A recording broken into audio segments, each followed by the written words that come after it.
أعوذ بالله من الشيطان الرجيم. بسم الله الرحمن الرحيم. يا أيها الذين آمنوا كتب عليكم القصاص في القتلى، الحر بالحر والعبد بالعبد والأنثى بالأنثى، فمن عفي له من أخيه شيء فاتباع بالمعروف وأداء إليه بإحسان، ذلك تخفيف من ربكم ورحمة، فمن اعتدى بعد ذلك فله عذاب أليم. ولكم في القصاص حياة يا أولي الألباب لعلكم تتقون.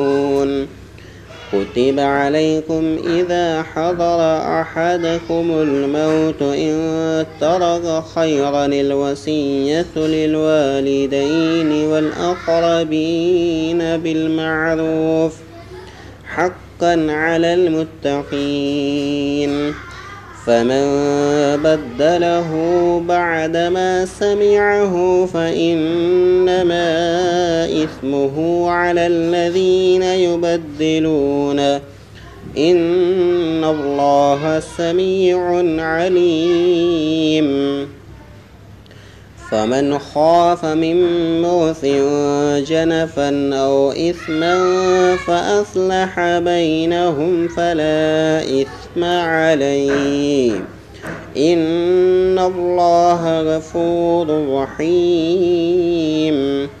يا أيها الذين آمنوا كتب عليكم الصيام كما كتب على الذين من قبلكم لعلكم تتقون، أياما معدودات، فمن كان منكم مريضا أو على سفر فعدة من أيام أخر، وعلى الذين يطيقونه فدية طعام مسكين، فمن تطوع خيرا فهو خير له، وأن تصوموا خير لكم إن كنتم تعلمون.